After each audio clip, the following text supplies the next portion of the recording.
दोस्तों, आज मैं आपको एक ऐसी कहानी सुनाने जा रहा हूँ, जो हमारी सोच और आदतों की ताकत को उजागर करती है। सुनिए और सोचिए कि अगर ये कहानी आपकी जिंदगी से जुड़ी होती, तो आप क्या करते? एक बुजुर्ग दादाजी अपने पोते के साथ घर के हॉल में बैठे थे। दादा पोते को व्यापार के गुर सिखा रहे थे।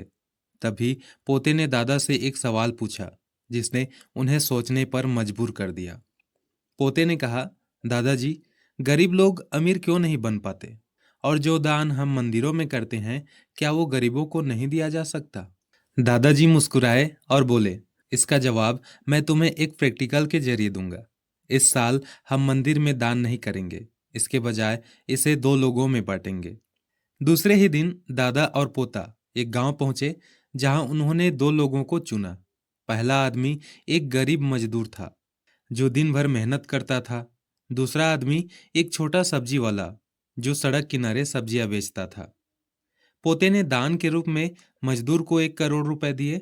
फिर उसने सब्जी वाले को भी 1 करोड़ रुपए दिए। दादा बोले, अब हम एक साल का इंतजार करेंगे और देखेंगे कि ये पैसे कमाते हैं या गंवाते हैं।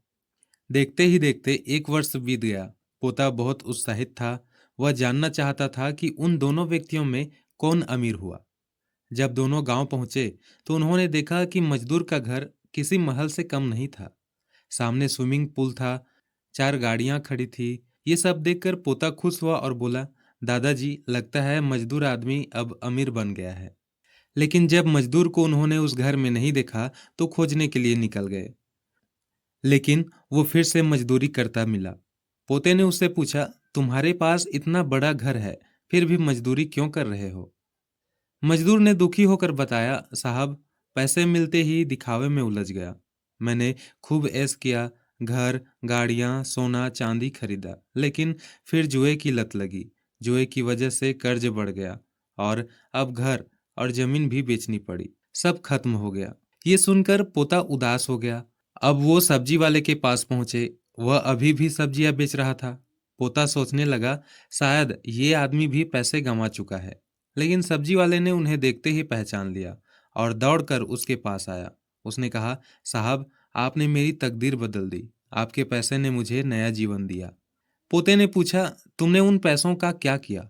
सब्जी वाले ने मुस्कुरा कर कहा, मैंने कुछ पैसे से खेत खरीदा, कुछ से पोल्ट्री फार्म बनाया, साबुन की एक छोटी सी फैक्ट्री खोली, जहां अब 30 लोग काम करते हैं, और शहर में एक भोजनालय शुरू किया, जहां गरीब मजदूर मुफ्त में खाना खाते हैं। पोता हैरान था। उसने पूछा, इतना सब करने के बाद भी आप यहाँ सब्जियां क्यों बेच रहे हो? सब्जी वाले ने कहा, मैं आप लोगों का इंतजार कर रहा था, ताकि आपके पैसे लौटा सकूं। पोते ने भावुक होकर कहा, आपको पैसे लौटाने की कोई जरूरत नहीं। इन्हें किसी और जरूरतमंद को दे दो, ताकि वो भी तुम्हारी तरह अमीर बन सके। घर वापस आने के बाद दादा ने पोते से पूछा, तो बताओ, तुमने क्या सीखा? पोता बोला, दादाजी, यह सब हमारी सोच और आदतों का खेल है। गरीब आदमी जितना मिल जाए उतने में ही खुश रहता है, और अमीर बनाने वाली चीजों पर खर्चा नहीं करता, बल्कि अमीर दिखाने वाली चीजों पर खर्चा करता है। बस इसलिए गरीब अमीर नहीं बन पाता। दादा ने पोते को गले लगाया और मुस्कुराते हुए कहा, इसलिए तो कहते हैं, ढोंग की जिंदगी से बेहतर है ढंग की जिंदगी।